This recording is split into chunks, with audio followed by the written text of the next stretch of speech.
Hi, folks. This is Louis Hertham, the original Peter Abernathy. Hell is empty and all the devils are here on the Shat on TV Westworld podcast with Roger, Gene, and Big D.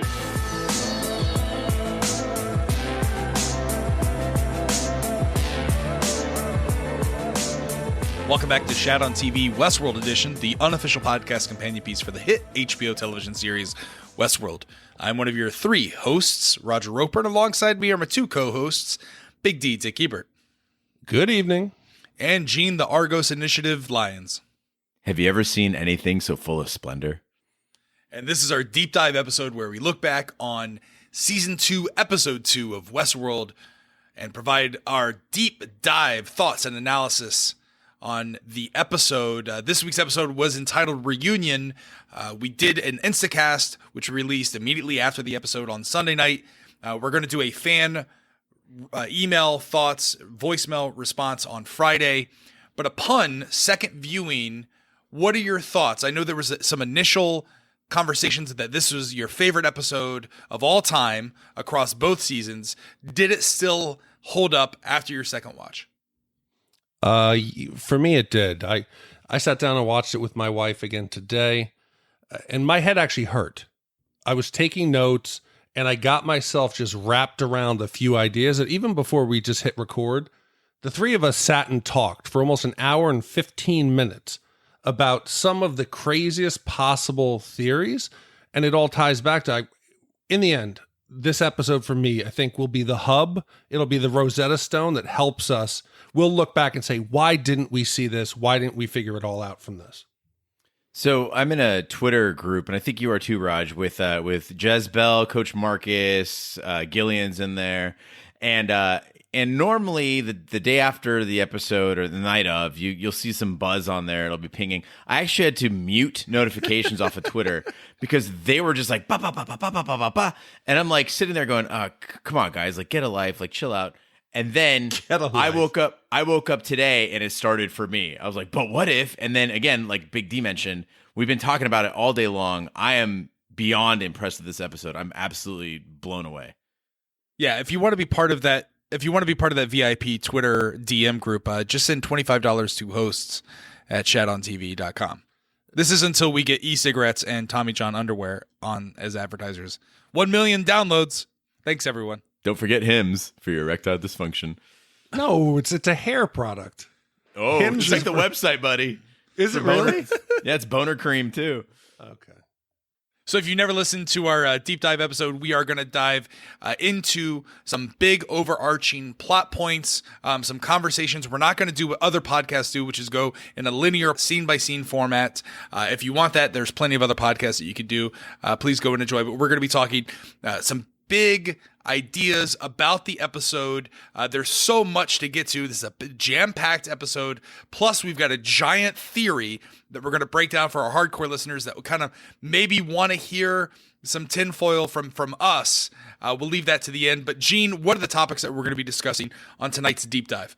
I'm glad you asked, Raj. One of the things is some people who weren't that into this episode were complaining that it felt like the time frames were all jumbled up, which is, kind of par for the course with Westworld. But we're going to go down and kind of break down what the tells were for the different time frames, what times we're looking at.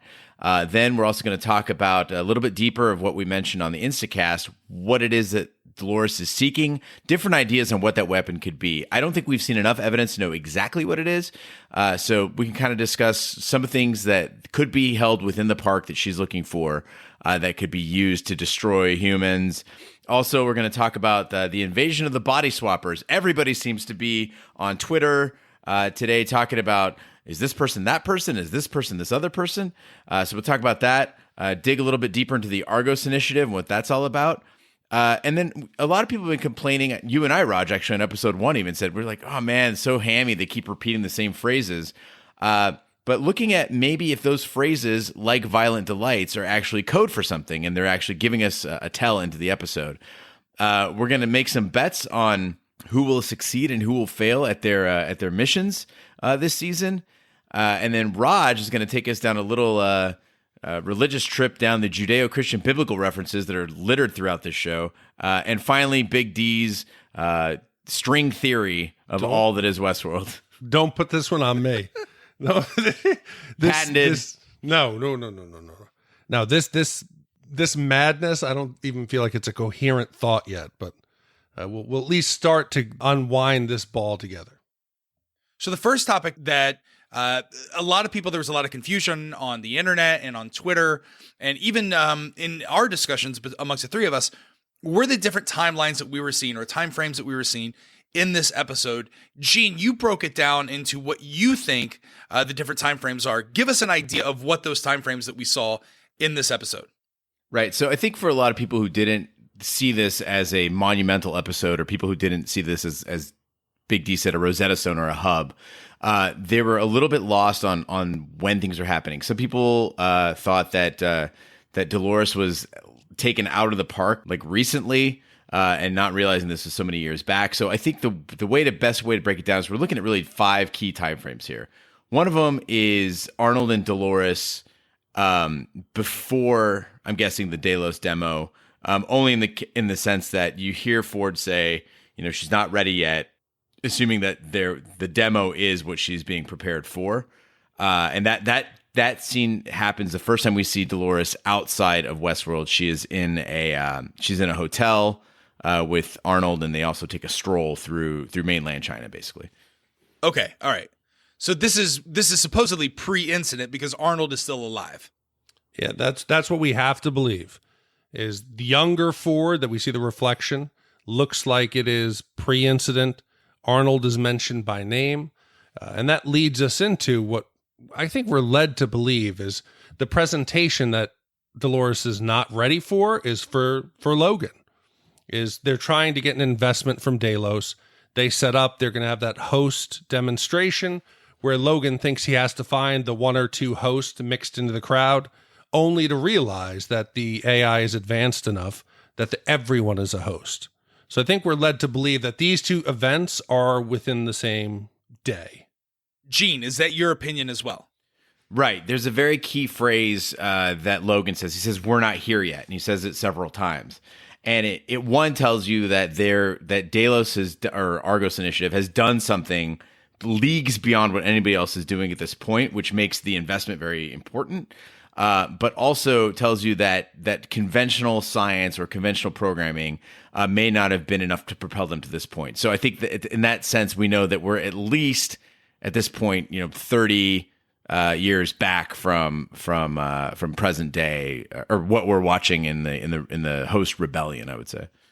Yeah, and the other thing that we can use as a mile marker is William's relationship with Logan's sister. At this point, they're just dating. Logan mentions it. Can you believe my sister's dating that guy? When they go into the park later on, they're engaged. The next time frame that we go into here, you can tell it's after that they've been married. The one after that, they're further into the relationship. So I think that helps us give at least some structure to a fluid time frame. Yeah, so in a sense, William's family life is kind of a big tell. So you fast forward so that you see the demo, and then you go forward a few years, and now you've got William and Jim Delos, so Logan's dad and Juliet's dad, visiting Westworld for the first time. Now, William has already apparently visited. This is after he and Logan visited the park. So this is seemingly the events of season 1 have taken place before you see William with Jim. So William has already been in the park. He's got that rough beard. And now he's selling Delos because it appears the park is in trouble and they need an influx of cash. Right. And in addition, at this point, you also see that William is a changed man. He's got the confidence, as you said, signified by the beard. He's a little more unkempt. You also see that this is our first sight of Jim Delos. So you notice some of his affectations. And then also he, at this point, has not seen the hosts in their created environment. He seems, he's astonished by them, but also has the confidence to just go kick back in a rocking chair because that's what Jim Delos do. We know at this point also that Delos has already invested money because Jim's comment is that my idiot son has already made this investment, but the park only has 2 or 3 years left. So they've already thrown some money into it. And we can assume enough time has passed that when we saw William smack the horse with a naked Logan on it and said, I'm going to kind of be the man that your father would trust, something like that has to take at least a couple years. So I think we're dealing maybe a year or two after their visit to the park. There's no way I'm going to convince my fiance's father that I'm a more reliable replacement to take over the company. That's an interesting theory. I took it as it happened shortly after because he's got the beard and he's experienced it. But you could be right. It could take place after a couple of years. But then let's talk about what happens. Gene, there's another timeline that we're shown in between when William and Jim are visiting Westworld and present day. We're seeing Jim calls it a coronation, but it's also a retirement party. What's all going on in that time frame? So a really interesting thing happens because when you go to the first visit that Jim Delos has to Westworld, William explains to him the value of having this like marketing analytics tool, this tool to gather data on people. And then you see that years later, now you've got Delos retiring. William is basically becoming the big boss, his coronation. You see what's happened to Logan.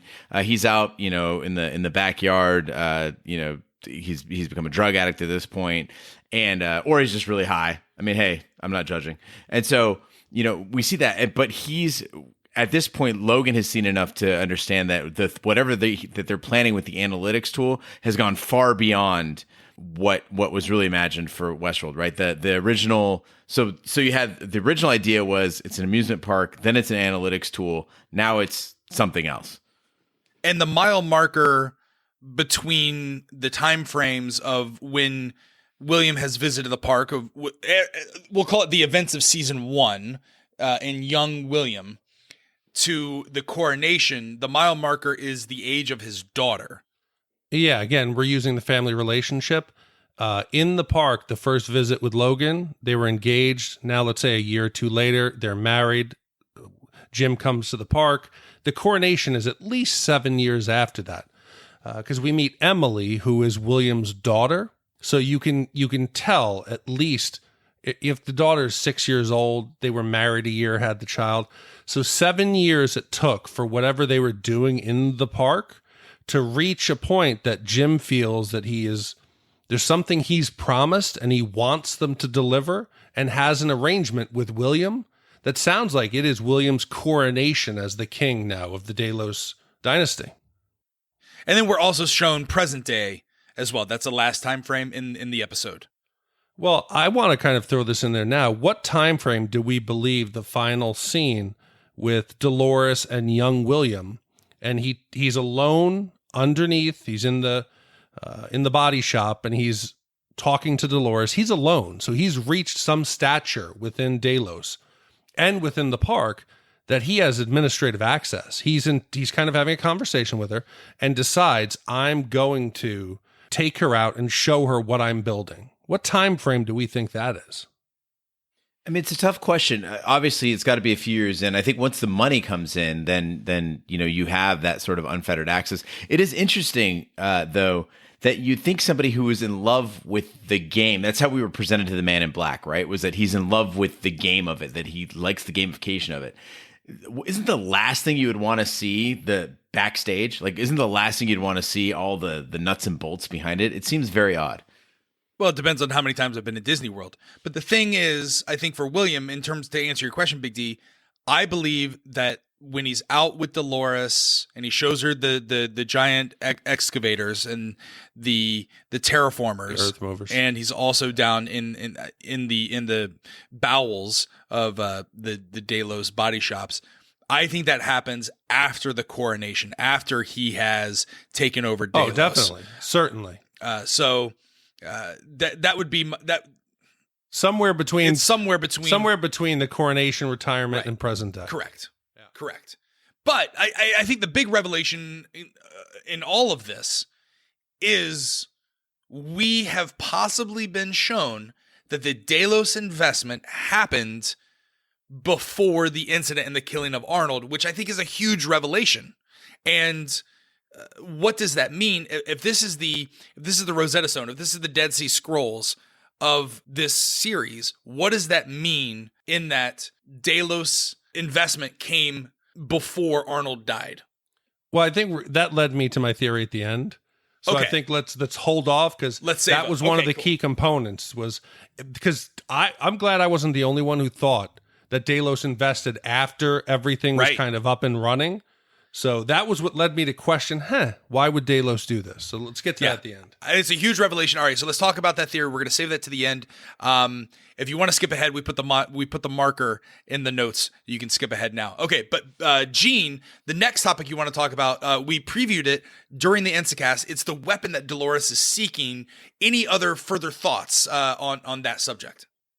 Yeah, I just wanted to take some time to dig deeper into this because I kept thinking about how it is that Dolores isn't stupid, right? And so you know that you have a finite amount of hosts. You know that there's a big world out there. Presumably she's seen the world out there. She knows, even from being in Sector 19, that there's a force of 800 with, automatic weapons and stuff coming to shut her shit down. So you got to think that what could the weapon be that she's seeking? Now, some people have said that if everything's integrated into like a central hub network, that just simply hacking it could infect all sorts of, global systems and stuff like that. That's one thing. The Skynet theory. The Skynet theory in that she could control the mesh network, which is controlling all the hosts. She could tap into that and control the hosts. Yeah. And I just want to preface this.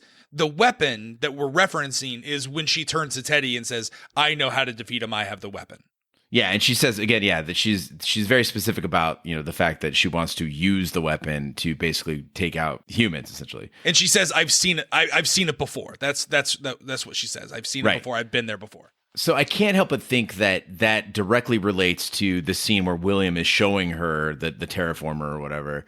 And so in that sense, if you think, and then you talk about, you go back to Logan, where he was talking about them, basically celebrating, what do they call it, fiddling, while the world was burning down. And then if you go back again to William mentioning to Jim this analytics tool, and that's the value of it. So it brought me to the idea that intelligence. So what makes a small force superior to a much larger force and a better equipped force? Intelligence, right? It can change the game. So what I think is, okay, right now we can use intelligence to track troop movements or anticipate where forces might be. You can use surveillance and all sorts of things. Sure. And even if you have marketing analytics now, I can use like a data management platform to kind of guess which people will react best to an advertisement and stuff like that. But at Delos, you have a very, very unique combination of qualities. One is you have a very strong analytics tool that's tracking a ton of information on people, and the way they fight, the way they fuck, like everything else, all their behaviors at the base core level, at the brainstem level. And then you've got, on the other hand, you've also got a team that is writing narratives and using machine learning to perfect the behavior of hosts and make them as human as possible, which becomes the most sophisticated narrative writing you can think of. Now, note that we've already seen that Ford seems to know where everyone's going to be at any given time. He seems to know. We always go, God, it's amazing that his plan fell together just exactly as it was planned. Imagine if Dolores had access to that. It's not just being able to know where something might be. It's every human behavior, every decision, every movement. You basically can see into the future. You can essentially time travel. Well, this is what predictive analytics, this is when we talk about, I said it on the Instacast, for all the conversations that are going on currently today in the American culture around big companies like Google and Facebook collecting all this information about us and then using it to target us advertising. But what else are they utilizing, or are they weaponizing this information and use this against us, right? Which was originally just to be like, show me the television shows that I really, really want to see. Could the predictive analytics, in your mind, what you're saying, also be used in a military application? Big D, you're our military veteran here. Were you seeing predictive analytics in your time in the military being used to, predict, okay, if I, fire this missile, and there's a probability that the enemy will react in a certain way, and I have to be able to plan for that based on the probability? No, the biggest thing you need to know is battlefield situational awareness and communication. Mm-hmm. If you know where your troops are, you know what they're doing, you know what's going on in the battlefield, and they can communicate, fire, and move. That's what a modern military wants. But I think you guys are being way too literal with this. She's not looking for a weapon that's going to help them survive the island. She wants the bigger picture. She wants to burn it all down. She wants to take down the island and the world, right? We've already seen, you're thinking military. She's learned from the body shop employee that if she just has them adjust the mortality response, she can bring back every single host from the dead instantly, unless they've had some kind of a major, they've lost a limb. You can turn them all, flip them all back on, just like she brought back that one soldier. She already knows where the response force is going to land. She's thinking bigger picture. I think the weapon for her is truth. It's about what the park has been doing, what they've been actually using the park for. And I think once the world finds out about that, it's going to cause the world to start infighting, and the problem she's multiplying her forces through truth. But isn't she also giving the truth to the hosts that haven't awoken from their programming yet? That's her telling the truth. She's spreading the gospel, if you will. She's using weaponized truth. She's trying to recruit people for herself, but again, you have a force that can't die. Yes, I get that she's bringing back host zombies, which I have a big issue with, and I said that if the show turns into The Walking Dead, I'm severely worried about the direction of the show. But what where I see your point is she's going and introducing the idea that there's more than just your programming. And if you join me, we can take down this entire island. We can take down the humans. She's using that truth to recruit her armies. Gene. So maybe I should be more clear as we talk big picture. I'm not just talking about fighting in Westworld. I'm talking at a global scale. You know how to manipulate. You know exactly the vulnerabilities in human beings. Who you can get on your side through bribery, what methods of persuasion or intimidation, where the weak points are in every single system. You can crash markets. You can topple governments. Yeah, get governments to start fighting. Right. And so I think that that's really the key. And again, at some point when a prediction becomes increasingly accurate, it reaches a point where it becomes perfect. And when you have a perfect prediction, you can see the future. You know exactly where a mistake could be made, and you never make a mistake. Yeah, it's like Doctor Strange in the Infinity War. He knows. Hey! He's seen the 14 million different, timelines and knows how many the Avengers win. But all right. So all of this sounds really great, and all of this sounds really advanced. But just remember, that's what Dolores keeps saying. I've seen how this ends. Okay, she's seen every possible combination. Correct. But all of this sounds really great. But what if the weapon is just these giant Earth movers? What if at the end there's just like a train robbery heist like we saw in season 1, and now they're just controlling the Earth movers to create the giant flood which is what we saw in episode 1 of season 2, where all the hosts are dead. What if they just use that to create a sea? That was the weapon. What if it's that simple? What if it's Occam's razor, boys? So what's the secondary level of weapons? And is it like the Reapers? Like all the farming tools? So you're telling me we're going to see Dolores on top of an Earth mover? Yeah, like an Avatar. What if one of the other parks is Jurassic Park? And listen, we know there's Shogun World. We know there's Westworld. There's 4 other worlds, guys. All right. Monster Truck World. All right. So moving off of the weapon, I shared a link that has something to do with the next topic that we're going to get into, Big D and Gene, which is invasion of the body swappers. What is this idea that there's bodies and they're being swapped, and it's modeled after a 1950s science fiction flick? Okay, so yeah, I was like, overnight, this body swapper fever took everybody over. I woke up today and I was just like, damn, everybody thinks that somebody's somebody else.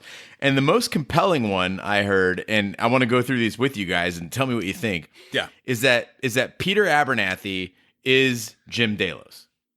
Okay, so this goes back to the conversation that we were having around individuals coming to the park, having their DNA extrapolated and being cloned and using their consciousness to put into hosts. So using real people as the model for the intelligence of some hosts. You're saying that Jim Delos, when he came into the park in that helicopter, they took his DNA and they took his personality and put it into Peter Abernathy. That's what you're saying. I'm saying that the consciousness. I'm not saying this. This is a theory that the consciousness of Jim Delos exists in Peter Abernathy, and the argument that people have made, it comes in a couple parts. One of them is that Abernathy was the host chosen to put all the information in to get it out of the park. That's one thing they say. Two is that, remember when the photo of Juliet surfaces, Sure, and Peter sees it and he freaks out? Yeah. And he says that his programming, his priorities are to protect his daughter, right? The idea is he's not referring to Dolores, he's referring to Juliet. He sees her photograph, it triggers something in him. That there's a, like, Get Out, there's a Jim Delos buried in that Peter Abernathy. Oh my God. Jesus, Wow. people are insane. Okay. No, I mean, listen, there's some credence based upon what Raj Gene likes says. it. I like this Okay, theory. just hold on. The only credence you can give is it's obvious that they're trying to tell us that Jim Delos has a terminal illness in the coronation scene, and he's referencing. That's why I thought possibly what Delos's intention Argos was initiative. to either create. No, not after Argos. Delos comes in, that they're going to either, instead of like Gene's thought about super smart analytics and predictive analytics, was that it was either immortality or fake immortality. That they've sold Jim Delos on the idea that he's going to die, his physical body will die, but they'll be able to transfer his consciousness into a body. I just can't see that Jim Delos would be okay with being put into a character who has to repeatedly watch his daughter raped and murdered in front of him with his wife. That's not... Jim Delos would want to be put into somebody like, let's say, Hector. Okay. Here's my retort to that, though. Jim Delos doesn't, once he's dead, he doesn't get a say into what character they put his consciousness into. That's the whole Delos. Like, they're selling Delos. They're selling on the idea that you can live immortally, and we're going to build this wax figure, this organic figure that's going to look like you. But what if it's not? What if they're just trapping individuals into characters in the park, which could be Peter Abernathy? But it goes beyond just Peter Abernathy and Jim Delos. Gene, there's other body swappers as well. Yeah, again, so I agree with Big D, though. It does seem weird. Like, if you're going to why wouldn't you just be like, all right, we got you in this bottle and now we crush it and now you're gone, Jim Delos? Like, why keep him around? Yeah. Okay, so then another one that I heard was Teddy is Bernard. Okay. And I don't even get that one. I was like, do you guys mean Teddy is Arnold? No. Okay. No. Okay, right, hold on. You got the last one. Raj. I'll take this one. I've never thought of this theory until right now, and I will say it's possible. Okay? Right. When Bernard wakes up on the beach, we know Bernard needs glasses. His glasses are laying next to him. He doesn't pick them up. So the entire loop that we see Bernard on with the QA, he's not wearing his glasses. And he does have the mannerisms of Teddy. He has that kind of oh golly look. And we've heard Teddy before say the line, I killed them all. When he's referencing the Wyatt narrative where he killed all the people in Escalante.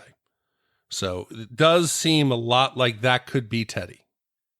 Right. So basically, the Teddy is Bernard comes from a Reddit theory. So I want to give credit where credit's due. The other factors or the other proof points that the article points out is in timeline B, in episode 1 of season 2, like you mentioned, when we see Bernard waking up on the beach and overlooking the sea at the end, that's actually Teddy's consciousness in Bernard's body. Somehow, in between the 2 weeks between timeline A and timeline B, somehow Teddy has put his consciousness into Bernard's body and is moving freely around the park, which Bernard has that capability of. And we also see Teddy floating in the water, which would make sense that why would they show a close-up of a character if there wasn't some correlation between there. So those are the proof points that Teddy has somehow taken out his little bulb, his little halogen light, and put it into one of... But who's doing that? Is that Dolores? Did Dolores take out Teddy's head and put it into one of Bernard's? Because in the advertisements, we've seen some scene where there's multiple Bernards. I just ask that the listeners out there, you're a creative bunch, give us a name for that thing, like the CPU the that's light bulb deep inside the head. The light bulb thing. Name it. Somebody, please. The Nintendo cartridge. That's what I'm going to call it from now on. It's a Nintendo cartridge. It's clunky. Mm-hmm. Yeah. All right. So Teddy as Bernard, I think, makes the most sense based upon the proof points of what's been offered up. But there's other characters. You're using the term proof points liberally. I'm sorry. Evidence, the evidence that's being presented, the circumstantial evidence that's being presented thus far, what we know, I think that makes the most sense. But also, there's two other characters that people are saying have been body swapped. What are those, Gene? I gotta apologize. I spent the last 4 minutes just thinking about Peter Abernathy reacting to that photo, and it made me so sad. Like, Louis Hertham is so good. Yeah. Just when he's having that, it still breaks my heart to think about. I got emotional. All right. Okay. The next one is Dolores is Charlie. Now, Charlie is Bernard's son in Bernard's narrative that he is given with the video phone and all that, and his memories. This is Bernard's son who is terminally ill. Yeah. I mean, this is a stretch. Shut up. This has turned into the fan fiction podcast. That's what we've become right now. No, but this is what people are talking about. This is the whole reason our podcast exists. This is the deep dive, right? We're discussing what possible factors there are in your viewing. So we want you to look at these clues. We could be completely wrong, but this is what people are talking about. So we're breaking it down. This is why we're a top 20 podcast on TV and film on iTunes. This is what our 1 million downloads. 1 million downloads. But like 2 million is going to be a stretch. But like, all right, so I don't, of all the body snatchers, this one is a little one that I'm like, I don't know if Charlie even existed. Well, listen, your whole body swapping thing, it would make sense if you wanted to survive. Mm-hmm. You would want to confuse the humans who is who. We can only identify people by their physical likeness. So yes, if you took all of the hosts, let's just say whoever Dolores has chosen to survive and be worthy, and put them into bodies that no one has identified as hosts, then you're free to escape. Yeah, but this is also, remember when people were writing in last season and they said, well, the little kid that's interacting with Dolores, that's really Charlie on vacation. Remember that whole theory? Because he was black. He was black. You're such a racist. I didn't say it. This was a theory. No, that's what they were saying. That came in. This is not. He is a racist, but this is not evidence. Yeah, you guys are terrible. Yes. You guys are terrible. So then finally, this one I think is an interesting one, and it's simply that William is William, but a host William. Okay, so there were people who were writing. This is interesting. I think people are writing that William is a host based upon the interaction that he has with the first aid kit at the bar. He goes and he punches and he pulls out this red, what appears to be a first aid kit. And then he's playing with, I thought he pulled out something in his arm. I thought it was some sort of connector. And then he pulled some sort of mechanical device out of his arm and was like suturing it. Hey, Matlock, he got shot with a shotgun. Okay, that's a shotgun pellet. Okay, but people are people are what? People are not watching the show. People. It was the funny thing about that is that like people were like, I was like, you guys noticed he got shot, right? And everyone's like, yeah, he did, but maybe he's also pulling something out of his arm. I go, so then what is he doing about the fact that he got shot? Like he just ignores that part?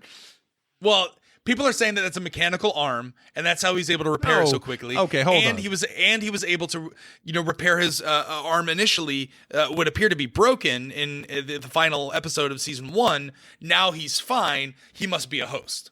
That's where this theory comes from. The only way people got confused, I watch it with subtitles. When he takes out that little, looks like the extension, like the barbecue lighter. Yeah. When he does that to heal himself, the subtitle said whirring, like woo, woo, woo, woo. So they thought that was him moving his arms. I really wish they would have actually used that sound effect when he used it. Just this big D going woo, woo. But there's also the fact that, if you look at every time William or the Man in Black seems to get wounded, when William first gets shot and he lands on his ass, he gets flattened out. It's just inconsistent with the way that other humans react to being hit by bullets in Westworld. But you also see the Man in Black at some points completely deflect bullets. Like it doesn't hurt him at all the first time we're introduced to him. And then other times he can be hurt, have his arm broken, or whatever. So it does. I could kind of see this one out of all of them. I actually think that this one is actually the most reasonable. You think that William is a host, so he is continuously coming back to the park every year. And what, they just do a facelift on him so that they can show the aging process? At what point did William become a host? Yeah, I'm not sure. I guess what I'm saying is that I believe this more than I believe Abernathy is Delos or Dolores is Charlie. Teddy as Bernard, I think, is right up there with it. I think Teddy as Bernard is probably, for my money, the one that makes the most sense out of these body swappers. I think people saw the Teddy as Bernard theory, and they've just added on to it. That's my opinion. I could be wrong. If Bernard starts getting killed multiple times per episode, we'll be like, yeah, that's Teddy. I'd say he's skinny. All right. Well, in terms of identifying who's a host and who isn't, what we saw in this episode is one of the evidence that someone is a host is repeated phrases or code, which I think also leans credence to why William might be a host, is because he does say the same thing that Dolores says, the splendor. Have you ever seen something with such splendor? Which is why people are saying, well, that William that we're seeing in that time frame must be a host. But what other repeated phrases could be potential code? So obviously the first one that we saw that was, an infection, a meme, a virus of some sort, was these violent delights have violent ends. It started at the incident and then it worked its way out. You saw it on Abernathy's farm. It went all over the place. You also get the I don't see anything, right? Or it doesn't look like anything to me. It doesn't look like anything to me, right? And again, so if we do, note those phrases, it does kind of beg the question, what does the full of splendor line mean?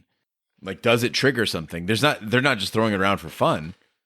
Well, no, yeah, you're absolutely correct. And then does that play with the time frames? Because when we see Dolores say that phrase the first time, she's with Arnold in what appears to be Arnold's house as it's being built in somewhere in mainland China.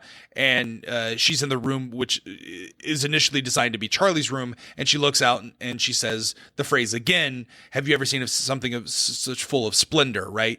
But then we flash forward in time. We know that William somehow has power in the park. So this is years after that has taken place. Did he learn the line from Dolores, or is this a clue or a hint that this version of William we're seeing is a host? It could. You have to remember, there's most likely the time that we hear someone say it, at least once it was the original, it would make sense that Arnold in that conversation, this doesn't look like anything to me, that he would program that in to be an automated response for the host. Sure. When they see something they shouldn't.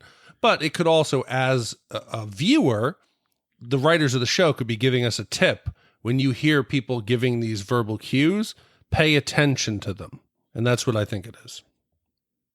So one interesting article in the Washington Post was kind of trying to analyze the splendor line, and it pointed out that it was the signifier that the host was capable of being astonished.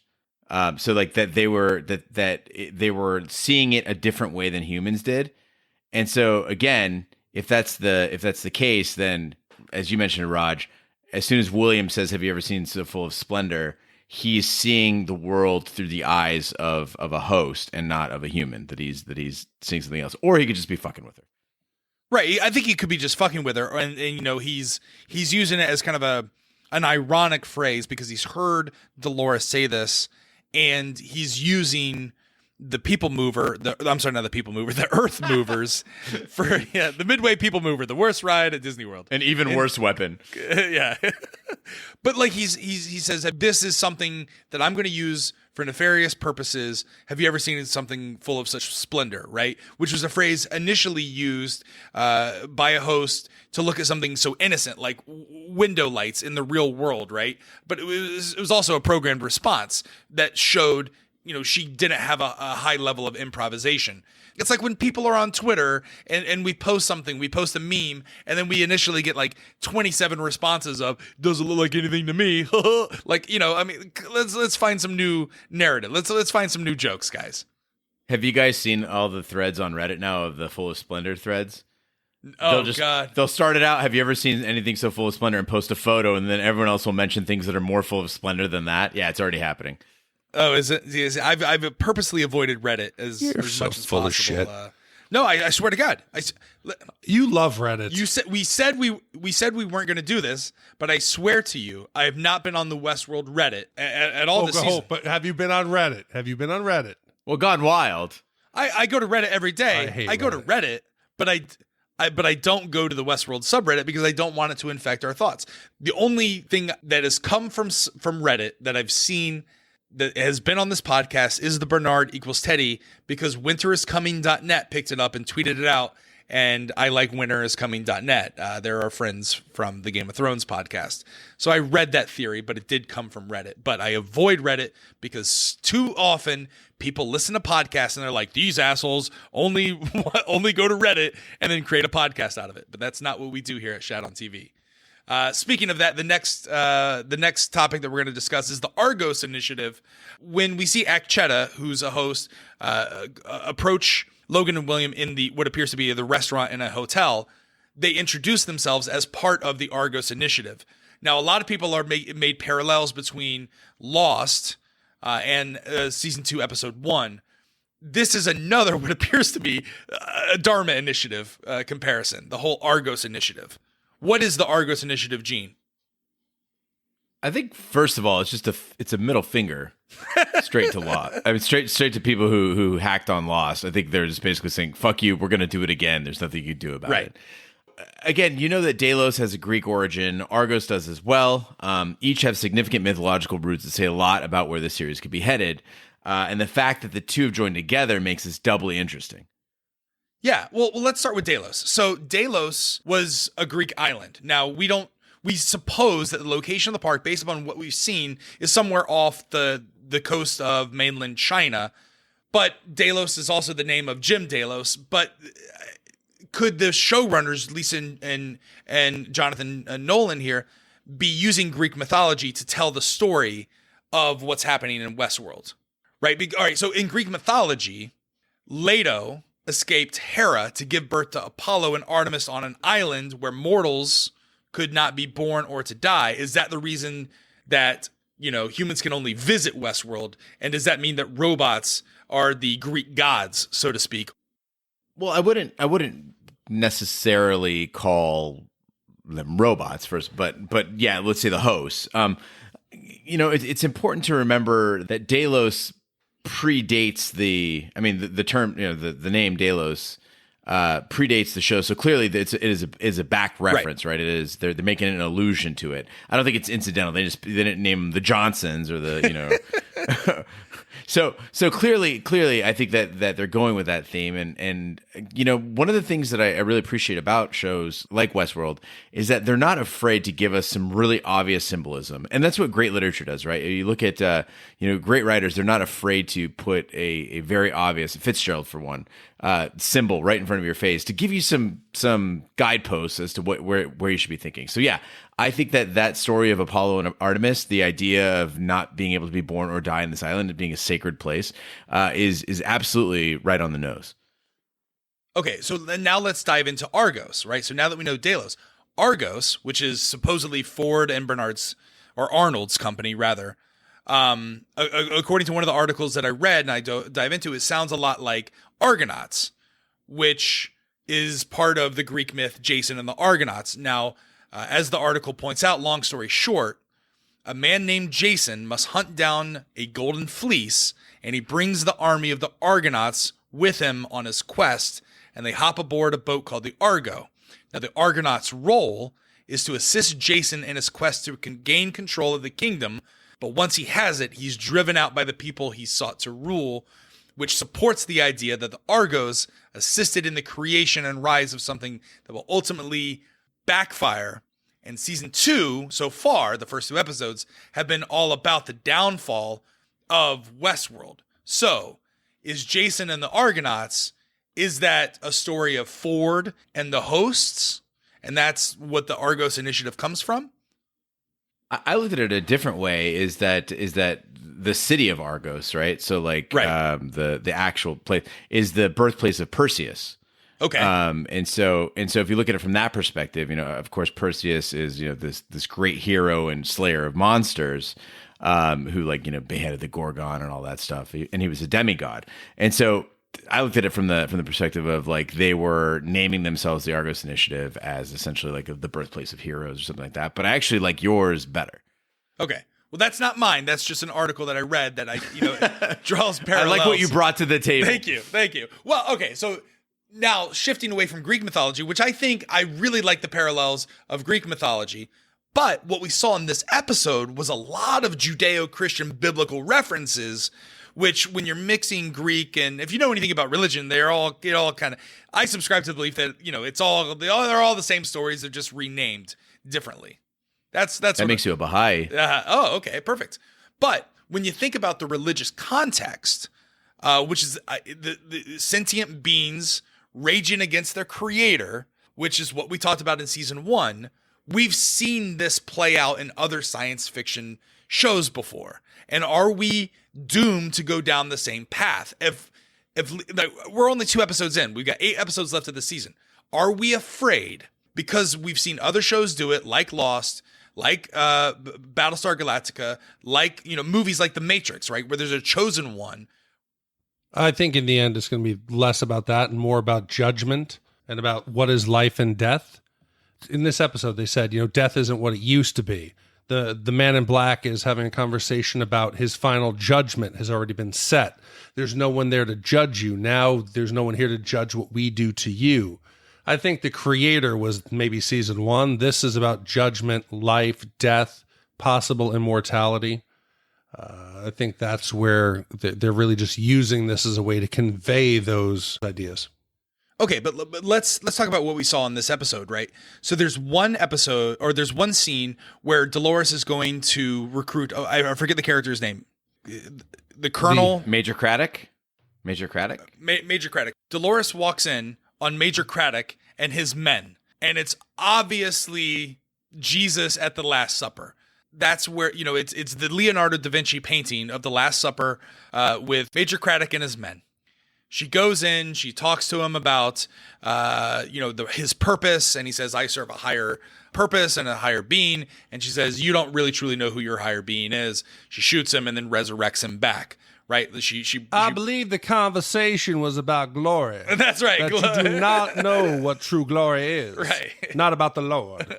Right, but therein, he's basically given a sermon. He's serving mass, right? He's giving all this. So Ford, is he a megalomaniac in that he views himself as God? Because we've seen him put, pictures of Michelangelo's The Creation of Adam up in his office. So, I mean, is this a creation of Ford? Is this a creation of Lisa and Jonathan Nolan trying to tell us, there's religious overtones in the story they're telling? What is going on here? No, if you remember the painting, the Michelangelo, it was symbolic that the shape of God was the human brain, which is intelligence, right? And that it's that we create that God is a creation of man's need, right? That it's less an actual being, and that we're the creators ourselves. So no, you're saying that Dolores or that Ford is God in this? Yeah. No, if you want a Jesus figure in this, it's Dolores. She resurrects the dead. Okay, all right. So is Dolores Jesus or is she Eve? Because Eve, in the story of Adam and Eve in the Old Testament, Eve takes a bite of the apple from the tree of knowledge, and she's now given, the understanding, the truth, which we talked about earlier. Perhaps that's the weapon that she's going to use in her revolution, in the takedown of the Garden of Eden, which was Westworld. Is she Eve or is Maeve Eve? How can we align them? But that's what you're saying. There is no aligning. There is no aligning. I think you have multiple characters playing each role. You could say Ford is God. You could say Dolores is God. You could say the tech is God. That's what they're saying. There is no God that exists. God is a creation of man. Anyone can be God. Anyone can be Moses. Anyone can be. It doesn't exist. Okay, but let me ask you this. Man in Black, he seems to me to be the Lucifer character. He was the one banished, and he's trying to take down the kingdom of heaven. When's he banished? He's rebelling. He's rebelling against Ford. He does say that that as they're taking count of everybody's actions and sins and whatever, right, that he intends to appeal basically, and again, right. Lucifer, being cast down, that's his whole motivation, right? Is that, right, that appeal of the decision. And as he's trying to recruit other hosts, just like Lucifer did, the angels would rather self-sacrifice themselves than join Lucifer's team, right? Lucifer's team, right? I mean, there's a whole bunch of existential questioning that I think is being presented in this episode. But you have to imagine, just like in Battlestar Galactica, there's going to be Cylons that are going to join the human side. They're going to be against the host revolution, just like Battlestar Galactica did. So if I had to take predictive analytics based on what I've seen and how these biblical stories play out, you have to imagine one of the hosts will eventually help the human side. And could this be Teddy playing possibly the role of Noah, which is why they named him Teddy Flood. And they see him at the end overlooking Teddy is Bernard, looking at the sea and saying, I killed them all. Now I'm working with the humans because I don't want the hosts to kill everyone. I wish you guys could see Raj right now. He is stripped naked and covered himself in paste and macaroni. And he's just flinging his feces all over the hotel wall in D.C. This is terrifying. I think that... Come back to us, Raj. I think that... Listen, I was raised Catholic, so that's where all this is coming from. But I think that there's a lot to this, and there's potentially... there's going to be hosts that are going to side with the humans. You can't have the Maeve party and the Dolores party without one of them switching sides. You can't have them both being villains. We know that Maeve is walking around with one human, Sizemore. We think he's Sizemore. We don't think his body's been snatched based upon what we saw of his Sizemore in episode 1. So could potentially Maeve join the human side? Maeve hasn't shown an alliance to anything but her own freedom, and so I think that would be fine. I mean, she is an independent agent, which is something I appreciate about her. Well, I think this is a good transition into the final topic before we get into Big D's theory, bets on who will succeed. Not my theory.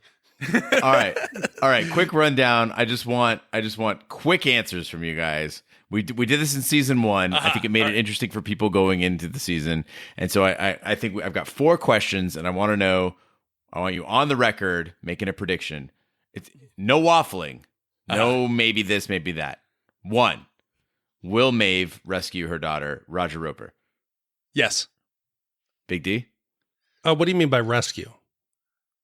You're doing it. You're already doing it. Yes, she will get her daughter back. Yes. But maybe, yes, I'll just say yes. I don't know if her daughter will want to go with her because she won't recognize her. Oh, jeez. But I'm going to go with no. Why is that? I think that everybody, almost everybody, when they reach the end of their journey is going to be disappointed in some horrifying way because I love Game of Thrones. 2, I'll ask Big D first now. Will Dolores' army win? There's no way that they can lose. She can bring back the dead. There's no way to lose. She can fake defeat, but there's no way she could lose with an army that you can just keep bringing them back. Roger Roper. No, I believe that Teddy Flood will he'll be the Judas and turn on Dolores and kill her army.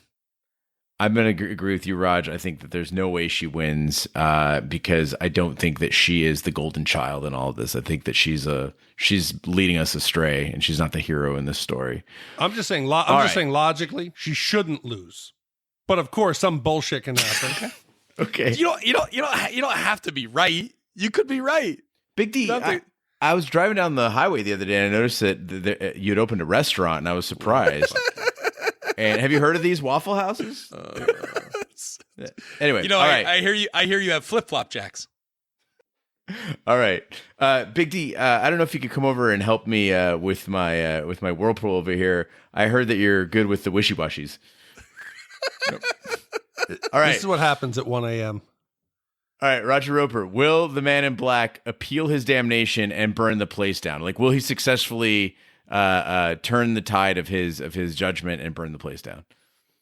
No, I believe that once he reaches to the end of what he wants to see, he'll have an epiphany and not turn it and not burn it down. I think he'll be unable to complete his work. I think that he'll see the beauty and the splendor in what he created and not have the strength to end it, not have the strength to bring it all down. All right, Big D. This season or just overall? Oh my God. Overall. Humans lose. It's all in the code. What about the Man in Black? Does he burn the place down? Yeah, he's going to burn it down. Okay. I disagree. I think I'm going to go with Roger on this one too. I think that the Man in Black, something big happens. He has a revelation or an epiphany. Something changes his mind. All right. Finally, Big D. Will Charlotte get the data out of the park? No. Charlotte specifically. No. Okay. Raj? No, I don't think that she'll get the data out of the park. No. I'm going to go ahead and say no as well. I just wanted one that we all agreed on. So. Oh, okay. Sweet. Perfect. That's very nice. That's good. All right. All Now right. it's time So we're an hour in, I guess. I don't know. I haven't looked at the time here. We promised it. We prefaced it in the beginning. There's a big theory that Big D has put on paper. He's got spreadsheets. He's messaged us 15 different text messages on different platforms. This all came from our conversation earlier about the different time frames and what was really truly going on. Big D, breakdown, I guess just preview at the core level what your theory is. I don't even think this categorizes a theory yet, okay? It was just, I was thinking as we were watching it. And the basic premise we all had was that Delos got involved later on in the process after the incident. So, breakdown of the timeline that got me there. We see the Argos initiative. Ford and Arnold, they begin. They really aren't making progress for a few years. They need some investment. They go out to the hotel, Dolores black dress, young Ford refers to Arnold. They do the demo, Delos invests. Logan and William is dating his sister. Then we see that Delos has invested in the park. A year or so passes by. Now, here's where it gets interesting, because Delos has now invested prior to the park opening.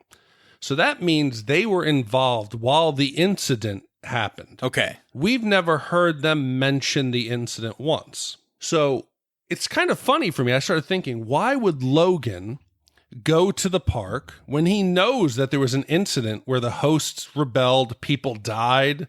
It's a real dangerous place. I don't think you'd potentially risk that.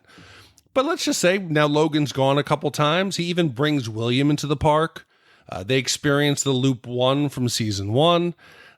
William leaves the park. He convinces the father to invest even further. And I keep getting back to the question that if Delos invested pre-incident, how have they never discussed it? Also, if you're investing in a company, if I'm an early investor in Microsoft, I would meet Wozniak. I would meet Bill Gates. Did no one in the Delos family meet Arnold and Dr. Ford? Because if they did, wouldn't they recognize him at least or know of him later on? So this is something that's bothered me, and it's gotten to the point where it's just a joke among Westworld fans. It's bothered me from season 1, is that why would you have a partner and then he dies and then you create a spitting image of him, a clone of him, and then name him something different? Isn't anybody going to notice? And we've said that before, and we said, maybe years had passed or whatever, but it brings you to the point that I don't believe that anybody in the Delos family or William ever met Arnold, and I don't think that they even knew about the incident. Okay, all right. So our question, so the basic simple premise of this theory stems from the time frame that we saw in episode 2, which is that Delos seems to have invested pre-incident, and no one has ever interacted. If that's the case, when Arnold was alive, none of the Delos family met him. Right. Not even the Delos. Those are the two main things. Well, not even the Delos family. As we started talking, we were saying, okay, what living person has interacted with Arnold? And we couldn't come up with anybody. In Dolores's vision of young Dr. Ford storming off to an office to have an argument with Arnold, it's behind a closed door. We never see a physical manifestation of Arnold. No one does. There's never a time that he is in a room interacting with anybody who we know is a human being.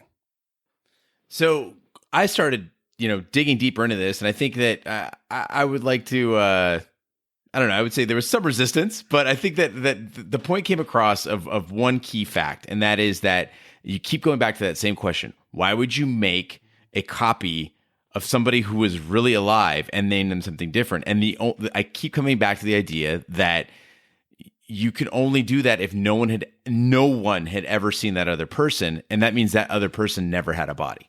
The person never existed.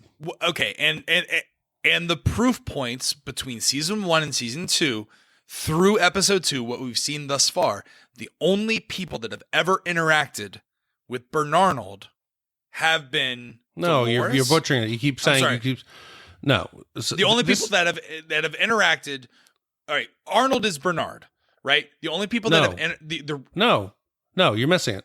Arnold never physically existed.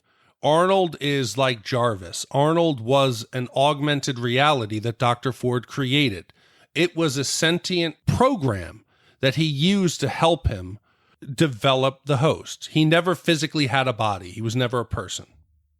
So if you follow, go back to Logan's reaction. Logan says, "We're not here yet. We're not here yet." And what he means is that programmers, science, humans are not here yet. How do you get there? The way you get there is Ford creates a machine more intelligent than himself. It's an intelligence more intelligent than himself, and that is Arnold. Arnold can communicate directly into the head of a host, can create an environment, can create a dialogue, can be there all the time, is constantly improving them, tinkering with them. And Ford interacts with Arnold, but Arnold is the brains behind it all. He creates the hosts. Okay, all right, but we see a physical manifestation of a host in the likeness of Arnold named Bernard, and we've seen multiple people interact with that host. Yeah. And we all fundamentally agree that there's a host named Bernard that exists in Westworld. Right, and nobody thinks it's strange because Arnold was never a physical manifestation or a person. Now, somebody's going to argue, we saw him in a photograph, right? That, Bernard looks at the picture, he says, doesn't look like anything to me. And then he sees himself, finally, he sees Arnold, right? But it could easily be the other way around. It doesn't look like anything to him because there was nothing there until the idea is put in his head that Arnold was his predecessor, and then he sees him in the photo. And let's also remember, Arnold always speaks as if humans don't deserve the world they have.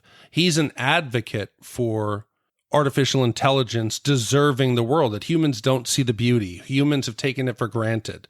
He's always siding with AI because he, at his core, is artificial himself.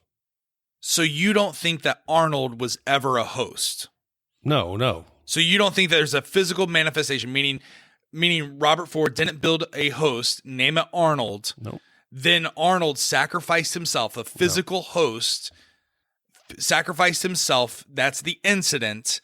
And then he recreated him as Bernard. You don't think that ever happened? Two reasons why that didn't happen. One is that if Arnold had existed in a physical form, someone would have seen him.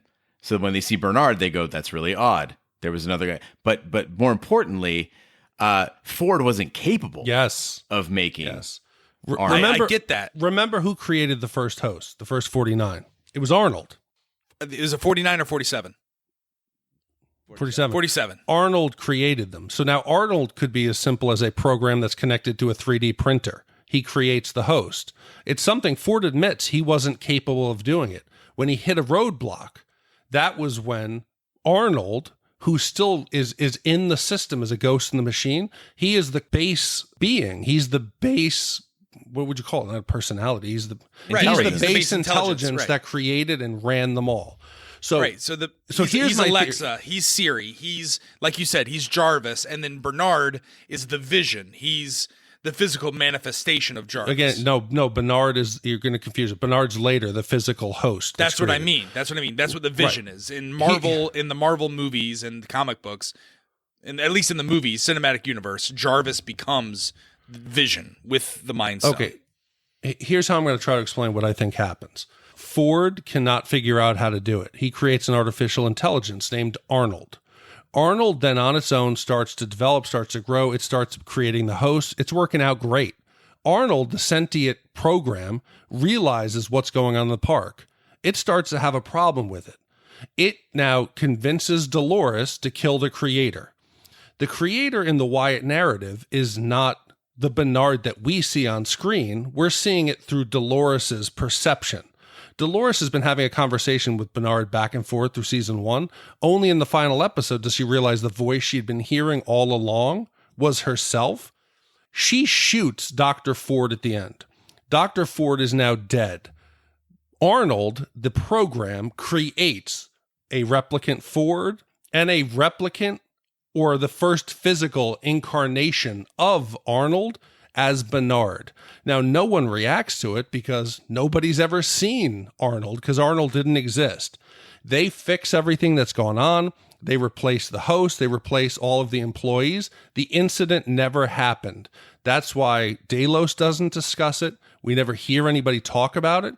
It's almost as if it never existed, and no one questions where Bernard came from. HR would have forms on someone named Arnold. All of the tech magazines would know Arnold. The fact that no one ever talks about him, I think for me is clear proof that he never existed. All right, so let me just make sure I understand what you're saying. You're saying that the first incident in the park, Dolores, under the power of Arnold, kills Dr. Ford. Yes. And then the AI, the Arnold, the Jarvis, creates other hosts in the likeness of Bernard and Dr. Ford, and does this all during a soft opening that kills all the hosts, and then they create more hosts to clean up all these, and then covers it all up. Essentially, the incident never happened. You fixed the park instead of having, because at this point, when the future of the park was so tenuous that an incident would have shut it down. They were struggling to even open as it was. So if the incident occurs, it doesn't matter what backing you get. No one's going to get insurance for the park. So you have the incident happen, and Arnold, the intelligence, makes it look like it never happened. You now replace Dr. Ford, who is the figurehead of the park. He probably doesn't even know he's the host. He still believes he's Dr. Ford. You have enough of the actual recordings of his likeness, of who he is, to create a viable, real replicant of Dr. Ford that you can control. Now, I'm not disagreeing with you completely on this, because I think it's an interesting theory. But then why would they have taken the conscious decision to show Dr. Ford's body with seemingly maggots coming out of its eyes that looks to me, at least, as a human being? The old Dr. Ford. It doesn't look like he's a host. And it doesn't look like the QA response team looks at that and says, oh, well, that's obviously just a replicant. And what's the true story? What's going on here? We've seen that the hosts have fake brain matter on top of their CPUs within their skull, that they're made of biological matter, to the fact that you have to put them in cold storage or they do rot. Until we get an up-close look at Dr. Ford, a host that is injured, much like Teddy when he was butchered in the body shop, or the soldier that they resurrected today for the demonstration, they rot and decompose very similar to the humans that they replace. Okay, let me give you an alternative. Going with your theory. So I could see where Arnold is AI. I could see that, especially early on, and also the voice that keeps talking. Like, that's the AI. Arnold's the AI. However, where I veer off in a different path in your story, I think that Arnold sacrificed himself. The AI tried to kill himself, tried to prevent the park from opening, and he used Dolores to try and kill it. And Dr. Ford brought it back in Bernard. And because he didn't want to lose the Delos. But it goes back to the same problem. How come nobody says, hey, they covered it up. This black man looks identical to the previous black man who was a founder of the park? Arnold never, I agree with you, Arnold never existed. The Arnold, the person, the human, never existed. He was always AI, but he was in a host. Hybrid theory. You could take both of your ideas and actually put them together. Check this out. Another possibility is Arnold never had a body. Yeah. He was an artificial intelligence, right? Ford realized that Arnold wanted to shut himself down, right? He realized that what he had created was not what he wanted. Right. And so he used Dolores to take him out, right? Mm-hmm. So, but not in the physical sense. Are you thinking kind of the metaphysical sense? In a virtual sense, yeah. And then Ford, realizing he couldn't do it alone, created Bernard as a harnessed version of Arnold, something that could be controlled a little bit better. Yeah. And that went on that way. And then Ford realized that he had fucked up and killed him. Again, I'm not saying that's necessarily the way, but it could be a way to reconcile the two different ideas.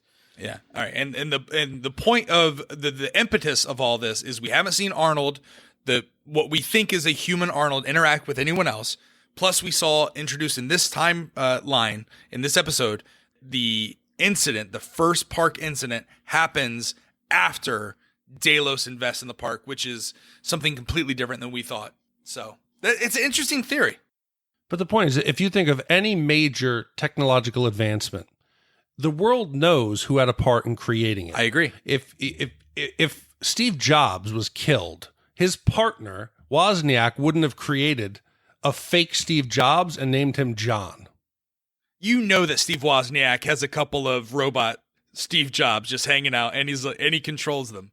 He's like, now who's the boss?